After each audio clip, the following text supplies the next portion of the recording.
Bab yang ke-19 dari Kitabul Wudu. Bab la yumsiku dzakarahu biyaminihi idza bala.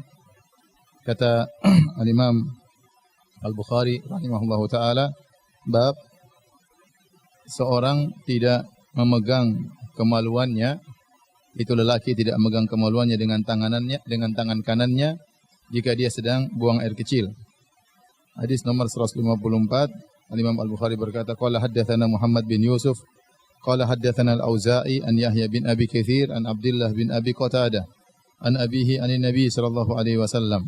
Qala, dari Abu Qatadah dari Nabi sallallahu alaihi wasallam, beliau bersabda, idza bala ahadukum, jika salah seorang dari kalian buang air kecil, fala ya'khudanna dzakarahu biyaminihi, maka jangan sekali-sekali dia memegang zakarnya, kemaluannya dengan tangan kanannya.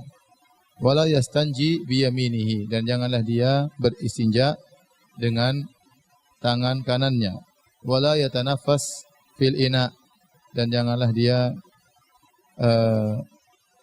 bernafas dalam gelas atau cawan yang digunakan untuk minum.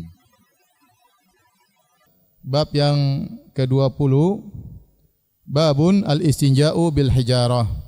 Bab al-istinja, yaitu membersihkan kotoran dengan menggunakan batu, ya. Atau istilah kita dengan al-istijmar. Al-istijmar. Hadis nomor 155, Al-Imam Al-Bukhari berkata, qala haddatsana Ahmad bin Muhammad Al-Makki, qala haddatsana Amr bin Yahya bin Sa'id bin Amr Al-Makki an jaddihi an Abi Hurairah radhiyallahu anhu. Qala, dari Abu Hurairah radhiyallahu anhu, ittaba'tu an-nabiy sallallahu alaihi wasallam wa kharaja li hajatihi. Aku mengikuti Nabi sallallahu alaihi wasallam dan Nabi sallallahu alaihi wasallam sedang keluar untuk buang hajat. Wa kana la yaltafitu, dan Nabi sallallahu alaihi wasallam tidak nengok kanan kiri. Fadanautu minhu, maka aku mendekati Nabi sallallahu alaihi wasallam. Ya. Dalam riwayat yang lain Abu Hurairah wa tanahnahtu, yaitu aku berdeham sehingga Nabi tahu ada Abu Hurairah di situ. Tatkala Nabi akan buang hajat, Nabi tahu ada Abu Hurairah di situ, maka Nabi berkata kepada Abu Hurairah, faqala ibghini ahjaran astanqidh biha aw nahwahu. Carilah kepadaku beberapa batu, aku ingin beristinja dengan batu tersebut. Wala ta'tini bi'azmin wala rauthin, dan jangan kau datangkan kepadaku tulang, dan juga jangan kau datangkan kepadaku rauth. Rauth itu adalah kotoran himar, disebut dengan rauth, kotoran himar. Kata Abu Hurairah radhiyallahu anhu, fa ataituhu bi ahjarin bi tarafi thiyabi, maka aku pun mendatangkan beberapa batu dan aku letakkan di ujung bajuku. Fa wada'tuha ila jambihi, kemudian aku angkat batu tersebut dengan ujung bajuku, kemudian aku letakkan batu tersebut di sisi Nabi sallallahu alaihi wasallam. Wa aratu anhu, setelah itu aku berpaling meninggalkan Nabi karena Nabi sedang buang hajat. Ya, falamma qada atba'ahu bihinna. Tatkala Nabi sallallahu alaihi wasallam buang hajat, maka Nabi beristinja atau beristijmar dengan batu-batu tersebut. Hadis berikutnya, bab ke-21, babun la yustanja bi rauthin. Bab tidak boleh beristinja, membersihkan kotoran dengan rauth. Rauth tadi kita katakan apa? Kotoran apa? Himar.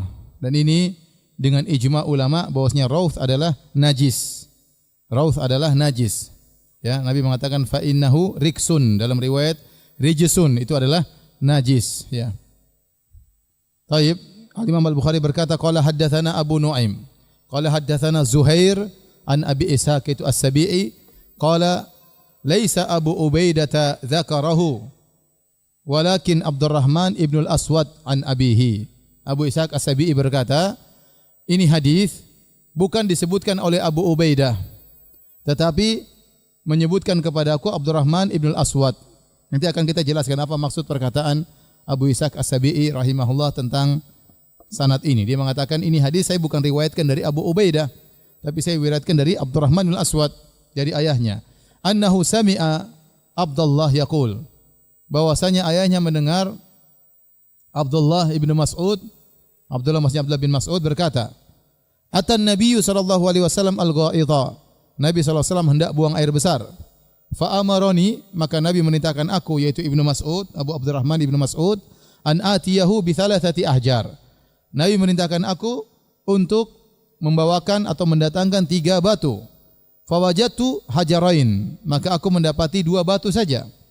Wal tamastu tsalitsa falam ajidhu, maka aku pun mencari batu yang ketiga, namun aku tidak dapat.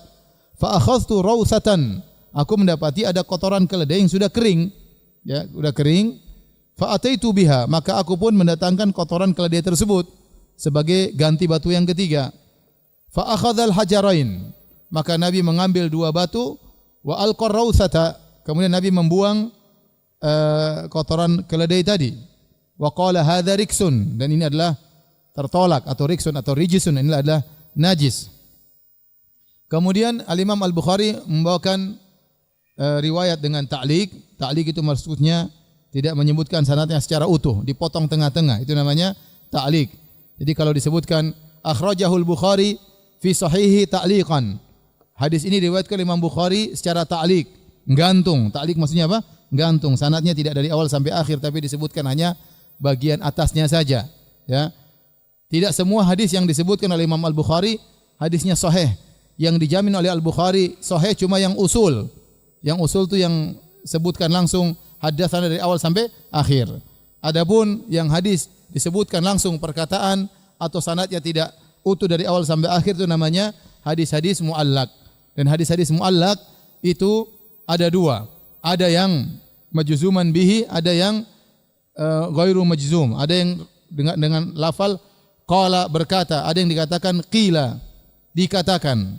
Maka menurut penelitian Al-Hafidz Ibnu Hajar rahimahullah taala, seluruh hadis-hadis yang dibawakan oleh Imam Bukhari dalam kondisi muallaq ta'liq, kalau dia menggunakan sigha majzum yaitu qala, ya, dengan perkataan berkata bukan dikatakan, ya, maka biasanya hadisnya sahih, ya. Hadisnya sahih. Dan Imam Ibnu Hajar rahimahullah punya buku namanya Taghliqut Ta'liq. Dia mengumpulkan seluruh hadis-hadis dalam Sahih Bukhari yang diriwayatkan sanadnya terputus tengah-tengah, dia sambung dalam buku tersebut untuk menjelaskan kedudukan hadis-hadis yang dibawakan oleh Imam Bukhari yang sanadnya tidak utuh. Antum paham atau tidak? Saya ulangi. Dalam Sahih Bukhari ada hadis-hadis nama usul, yaitu hadis-hadis inti. Yang hadis-hadis inti yang kita baca tadi, misalnya qala hadatsana Abu Nuaim, qala hadatsana Zuhair, itu hadis-hadis yang full sanadnya dari Imam Bukhari sampai Nabi sallallahu alaihi wasallam. Itu namanya hadis-hadis yang fil usul. Dan itu yang merupakan inti pokok dari Sahih Al-Bukhari, ya, dari kitab Sahih Al-Bukhari. Ya, karena Sahih Bukhari kalau tidak salah namanya Jami' Al-Musnad, yaitu musnad maksudnya bersambung. Kemudian terkadang Imam Bukhari sebelum hadis inti atau sesudah hadis inti terkadang menyebutkan riwayat tapi sanadnya tidak utuh, gantung, cuma tersebut tengah-tengahnya. Tahu-tahu di tengah dari tabi'in langsung ke Nabi, tahu-tahu dari tabi'ut tabi'in langsung ke Nabi, tidak dari Imam Bukhari. Nah, hadis-hadis yang disebutkan sebelum hadis inti atau sesudah hadis inti sanadnya tidak bersambung dari awal, itu namanya hadis muallaq. Itu namanya hadis apa? Muallaq. Dan itu tidak semuanya sahih. Tidak semuanya sahih. Yang Nabi jamin, yang Imam Bukhari menjamin dengan persyaratan yang ketat adalah yang bagian apa? Intinya. Nah, hadis-hadis muallaq ini, ya, dikumpulkan oleh Al-Imam Ibnu Hajar dalam kitabnya Taghliqut Ta'liq. Kemudian dia sebutkan sanad-sanad dari riwayat-riwayat ini. Ya. Hadis ini disebut Imam Bukhari dalam bab ini sanad yang sebenarnya begini, diriwayatkan oleh fulan, kemudian dia hukumi sahih atau dhaif. Paham atau tidak? Dianggap paham, ya. Baik.